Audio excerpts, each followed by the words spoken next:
We're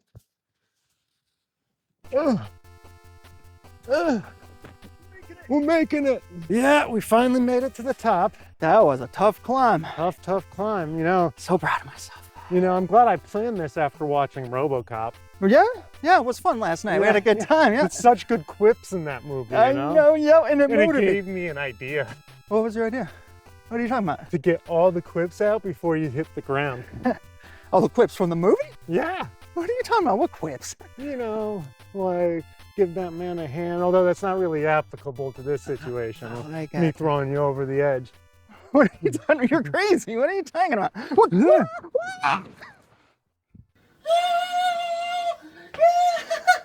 You think you can fly, buddy? Give that man a hand. What's another one?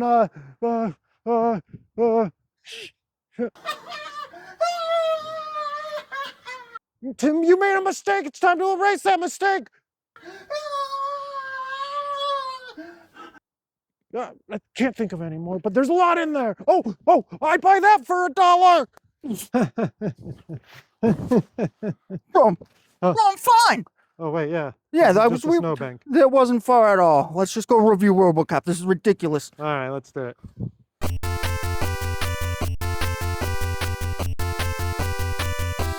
Welcome to Beilman's Corner.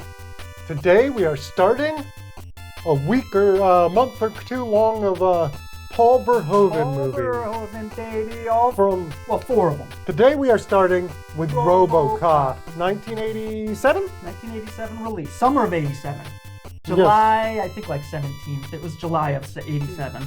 Now we're going to talk about Robocop coming soon. We're gonna follow it kind of chronologically. Yeah. We're gonna talk about next was we got Robocop Total Recall first. coming next. Yep. After Robocop. And then after that we are gonna do the beloved Showgirls. Yeah, beloved. Right. And last but not least, we are going to end with Starship Troopers. Okay, both the last two ones especially are kind of like cult classics now, I think. Yeah, I think Starship Troopers is kind of considered just a classic now. Yeah. Showgirls, they're both super cheesy. Come the time I'm going to argue we'll talk about that about today is all Robocop, baby. Yeah, today we are talking about Robocop. Which is probably my favorite Verhoeven movie. Yeah, it's definitely, I think so too. It's way up. Came out in 1987. Yes. I was but 7 years old and Neil was but 8 years old. Yeah. And it was probably the next. You were 7. Oh, yes, I got it backwards. Yeah. 6 and 7. And then we probably saw it at 7 and 8 years old. Yes. When it came to video. Our older brother got to see it in the theater with our cousin Tammy. Yeah. They came home and they were talking about my older brother could not stop talking about it doesn't hurt. Good night, sweet prince. Yeah. Just quoting it like left and right. Both of them. Tammy and Louie were just quoting it all the time. Yeah. So we were, as little kids, 6 and 7 years old. We were impressionable. And we wanted to see this movie. And our older brother wanted to show it to us. Yeah. That's a good older brother should. Yeah. And he was what, 19, 17? 17. 17. Probably more like 15. He's 8.5 years old. Tammy was probably 17 or 18. Yeah. Anyhow.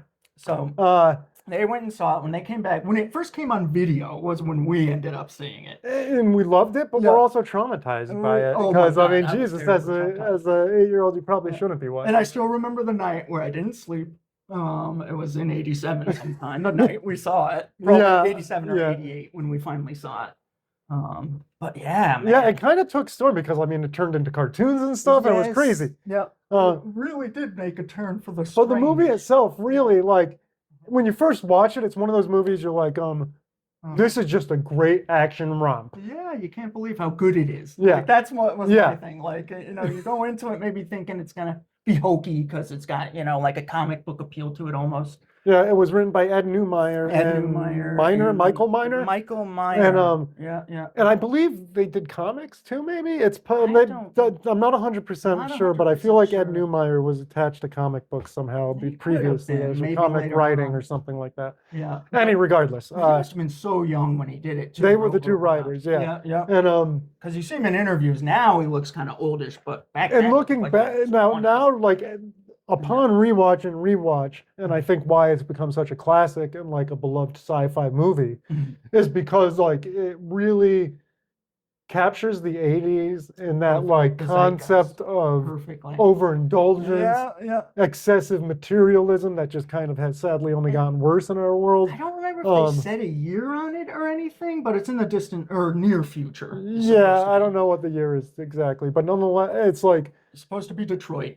Yeah, the social commentary of the whole movie really. It's great, yeah. It holds up today. It kind of is more prescient than ever. It seems more prescient today, yeah, because America's kind of corporate run, basically. Yeah, the corporations run the police. Like literally, yeah, the corporations own the police. The literally like trying to rebuild the city, and it's a corporate, like in a branding of a providing corporation all the of OCP, you know, the robot. Yeah, to fight crime.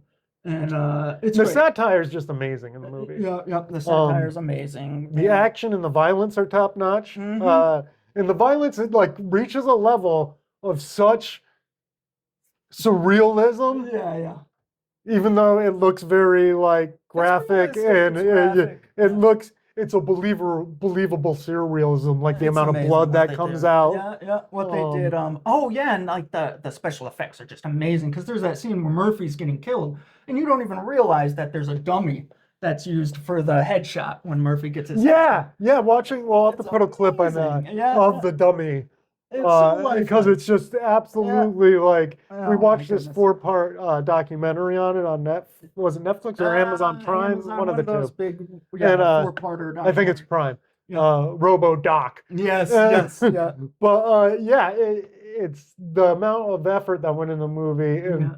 Just also the production was a nightmare apparently. Yeah. Seems like all these 80s movies were a nightmare production-wise. And some of the stories that Peter Weller has, how he had to, wear half the suit to get in the car. And like essentially he's in his underwear, whatever. And that's why you only ever see Robocop leaving with his foot like stomping onto the ground because they couldn't fit his whole body into the car when he was costumed up. There's an endless amount of info about the making of the movie. But it's kind of amazing that it's hung around so long, and I think that a lot to say about it. And what makes it classic sci-fi is the fact that it is making such social commentary that still holds up today, really.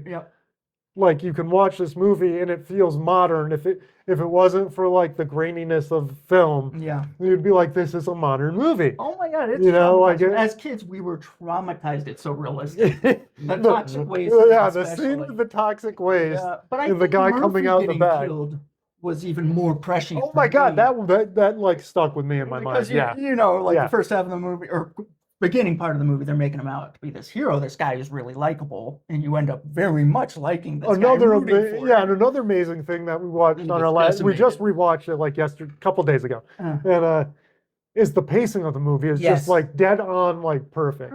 It's just not like a minute where you're like, this is boring. There's no time for boredom. No, none of that. And it reaches like the end scene when the bad guys are all getting shot up and stuff, and you're like, how did it get to this point? It's so quick because the movie's so exciting. And it is. I think it's only like a 90-minute movie, right? Yeah, about 90 minutes. Which maybe a little is probably the perfect length for like an action sci-fi. It's like 95 minutes. And, it's just great from beginning to end. There's not like a slow beat, and the beats that are slow are done so well, you're still like just so engaged with the movie. I particularly think about that slowdown when he's getting his aim realigned. Yes. And like, it's just like...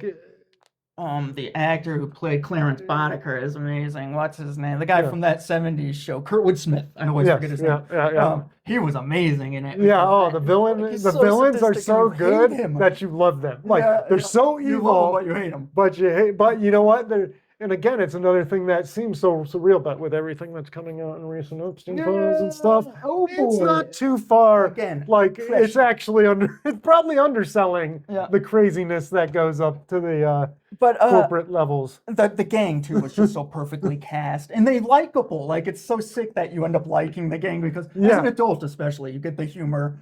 And they're just so over the top. They're lovable. That's it. As a kid, I didn't get the over topness of it, so it was traumatizing. But then when you reach a certain level, it still is slightly traumatizing. But as long as you can It's step out hilarious and in a get lot that of it's respects, such too. a satire. The satire they're going for. And it's right It's- on, especially for the 80s, but it is prescient for today, especially. It doesn't seem to age, No, it doesn't. 35. It is an ageless movie. Yeah, 40 years later. We're at almost 40 years. Next year will be the 40th anniversary of that friggin' movie. So it's As a crazy. kid, I remember coming to the end of the movie Yeah. when after Robocop has the metal dropped on him, Oh, yeah. and Nancy Nancy Allen's Allen. character is Who's injured great, and by the way, dead, in this too. or injured and shot up, or Yeah, I whatever. thought she was dead. Yeah, when I was a kid. and when RoboCop, as a kid, I remember always being like, when he's like, "Don't worry, they'll fix you. No, They fix everything." yeah, that gave You me know, chills, man.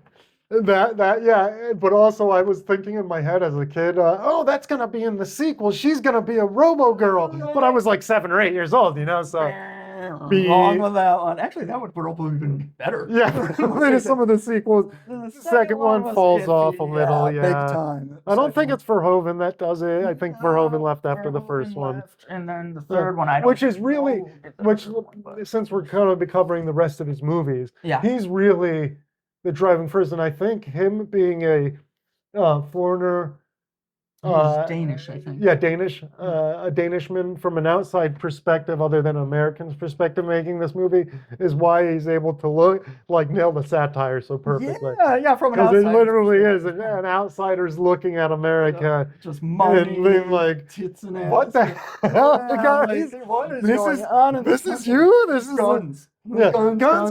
Yeah, yeah. And the drugs that are just like how it's like, how the corporations are basically buddy with the criminality, And how a and lot of just- times the bad guys or the criminals themselves. yeah, seemingly win a lot of times. Yeah, And that's why yeah. it was so nice to So see nice at the RoboCop end to have the come along and fix yeah. things. And especially in the 80s, that was such a prescient thing. What's your with name, 80s son? movies. Yeah, 80s Murphy. action movies especially. One guy comes around and kills all the bad guys. Everything's Yeah, great. it's just an excellent. Yeah. Excellent movie, could not be better done, yeah. and it's probably Verhoeven's I'd say coup de grace, yeah. probably his best. I'd say it's his masterpiece. Definitely the next one coming up for Total Recall Yeah.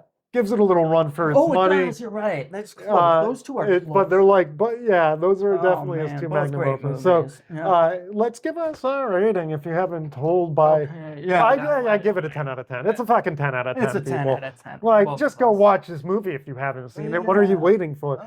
Don't And accidentally watch the remake. in any age, watch it. Your 5-year-old could watch it. Yeah, I'm joking. we turned out just fine. Fantastic. Yeah. Oh, boy. So, Yeah. a 10 out of 10. We both give it a 10 out of 10. Great movie. If you haven't seen it, watch it. Yeah, sequels are iffy. We're not even. Gonna That's cover our the praise sequels, of so maybe later. RoboCop. Yep.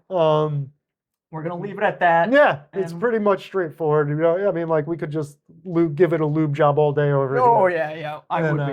Yeah. But I should probably talk about it for 2 hours. But Coming that's up all right. next, we're gonna have Verhoeven's Total Recall. Yeah, So that'll be next time on Beilman's Corner, Paul Verhoeven's Total Recall.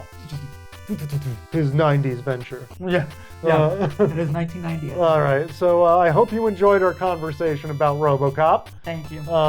Please like and subscribe. Like that, do that. That's Thumbs the up. YouTube thing. That's Definitely the thumbs hardest up, thing to do. and hopefully you see us back here in a couple weeks talking about Total Recall. Total Recall and Verhoeven. More Verhoeven stuff. Yep. All right, Peace peace out. out.